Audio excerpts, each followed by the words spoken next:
बिस्मिल्लाहिर्रहमानिर्रहीम। शुरू अल्लाह के नाम से जो बड़ा मेहरबान और नहायत रहम करने वाला है। अस्सलाम वालेकुम तलबा और तालिबात, उम्मीद है कि आप सब खैरियत से होंगे। अल्लाह ताला आप पर अपना फ़ज़ल और करम जारी रखे। आज मैं आपके साथ ग्रामर का एक टॉपिक शेयर करूँगा, वो है तरकीब नहवी। सबसे पहले हम देखेंगे कि तरकीब नहवी कहते किसे हैं। जुमले के अज्जाए तरकीबी को अलग अलग करना, यानी जुमले के जुज़ जो हैं उन्हें अलग अलग करके बयान करना तरकीब नहवी कहलाता है। अब जुमले के इक़साम से पहले सबसे पहले हम देखेंगे कि मुरक्कब किसे कहते हैं। दो या दो से ज़्यादा लफ्ज़ों के मजमूए को मुरक्कब कहते हैं। आगे से मुरक्कब की इक़साम है। मुरक्कब की दो बड़ी किस्में, एक मुरक्कब नाक़िस है और एक मुरक्कब ताम। मुरक्कब नाक़िस आगे चल के मैं आपको बताऊंगी कि आपके तरकीब नहवी में जुमला इस्मिया में इस्तेमाल होता है, और मुरक्कब ताम जो है वो जुमला फ़ेलिया में इस्तेमाल होता है। लेकिन इनको इस्तेमाल करने से पहले मुरक्कब नाक़िस और मुरक्कब ताम की तारीफ़ जानना ज़रूरी है। मुरक्कब नाक़िस क्या है? दो या दो से ज़्यादा लफ्ज़ों का ऐसा मजमुआ जो पूरा मफ़हूम अदा न करे और सुनने वाले पर इसका मतलब भी वाज़िया ना हो। यानी दो अल्फाज का एक ऐसा मजमुआ जिससे पूरी तरह से सुनने के बाद कोई मफ़हूम वाज़िया ना हो और ना हमें उसका मतलब समझ में आए। मसलन, मेरा भाई, कुर्सी पर, चार आम, मजबूत दीवार, कीमती घड़ी।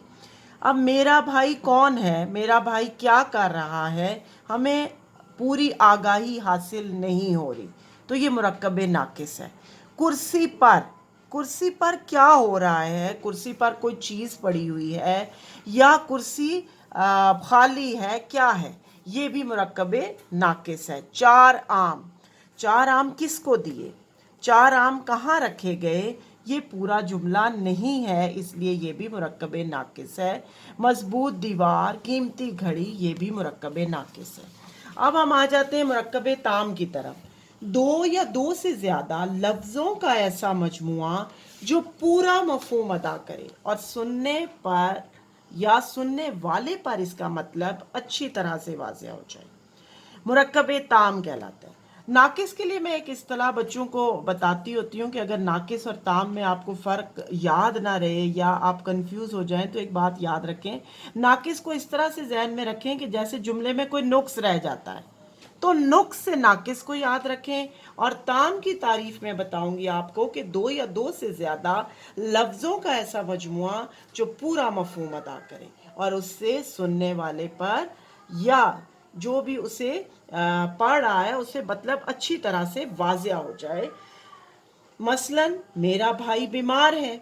अब मुरक्कब नाक़िस में हमने सिर्फ मेरा भाई कहा, उससे मफ़हूम वाज़िया नहीं हो रहा था, जबकि ताम में मेरा भाई बीमार है, इससे बात समझ में आ गई है, इसलिए ये मुरक्कब ताम है और ये जुमला फ़ेलिया में इस्तेमाल होता है। मैंने चार आम खरीदे। नाक़िस में हमने पढ़ा कि चार आम, यहाँ पे हमें आगाही हासिल नहीं हुई, लेकिन यहाँ पे पूरे जुमले ने क़वाइद की रूह से हमें आगाह कर दिया कि ये मुरक्कब ताम है कि मैंने चार आम खरीदे हैं। वो कुर्सी पर बैठा था, वहाँ पर मुरक्कब नाक़िस में सिर्फ कुर्सी पर था, लेकिन यहाँ पे वो कुर्सी पर बैठा था, मफ़हूम वाज़िया हो रहा है, मुरक्कब ताम है। असलम ने एक कीमती घड़ी चुराई। कीमती घड़ी से हमें आगाही हासिल नहीं हो रही थी, लेकिन जब हमने इसे जुमले में इस्तेमाल किया कि असलम ने एक कीमती घड़ी चुराई, तो ये मुरक्कब ताम कहलाएगा। अब हम जुमले की किस्मों की तरफ आते हैं। जुमले की दो इकसाम है, जुमला इस्मिया और जुमला फ़ेलिया। जुमला इस्मिया वो जुमला है जिसमें मसनद और मसनद अलैह दोनों इसम हो। अब मसनद और मसनद अलैह क्या है, मैं अभी आपको बताती हूँ कि मसनद क्या है। अब इसमें मसनद अलैह जुमले का वो जुज़ है जिसमें इसम को बयान किया जाए और इसकी निस्बत से कहा जा रहा हो। मसलन, अहमद लिखता है, इमारत बुलंद है। इसको मुब्तदा या इसम भी कहते हैं। और मसनद क्या है? जुमले का वो जुज़ जिसमें किसी की निस्बत कुछ कहा जा रहा हो। मसलन, लिखता है, बुलंद है, इसे खबर भी कहते हैं।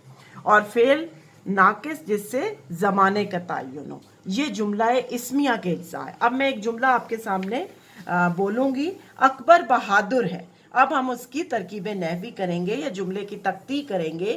اکبر کیا کہلائے گا؟ مسند علیہ، مبتدا یا اسم.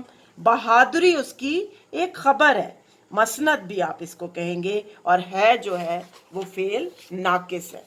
جملہ فعلیہ وہ جملہ ہوتا ہے جس میں مسند فعل ہو اور مسند علیہ اسم ہو.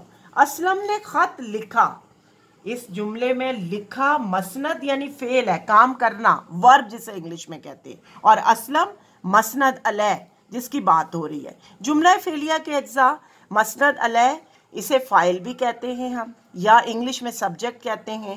مسند فعلیہ جملے میں اسم فعل کہتے ہیں اس کو، ورب انگلش میں. مفعول، جس پر کام کیا جائے، انگلش میں آبجیکٹ، اسے مفعول کہتے ہیں. میں کھانا کھاتا ہوں. اب اس کی کیسے ہم ترکیب نحوی کریں گے؟ میں مسند علیہ، کھانا مفعول جس کے اوپر کام ہوا، اور کھاتا جو ہے وہ جو ہے کھاتا ہوں جو ہے وہ مسند ہے. تو یہ آج جو ہے میں نے آپ کے ساتھ ترکیب نحوی یعنی جملے کی زائد ترکیبی کو الگ الگ بیان کرنا اور جملہ اسمی اور فعلیہ کی پہچان کرنا آپ کے ساتھ شیئر کیا ہے. امید ہے کہ اب آپ اس کو اچھی طریقے سے سمجھ سکیں گے. اس کے ساتھ ہی اب میں آپ سے اجازت چاہتی ہوں، اور چینل کو سبسکرائب ضرور کیجیے گا اور سائٹ پر بیل آئیکن کے بٹن کو ضرور دبائیے گا تاکہ آنے والی ویڈیو سے آپ آگاہ ہو سکیں. اللہ حافظ.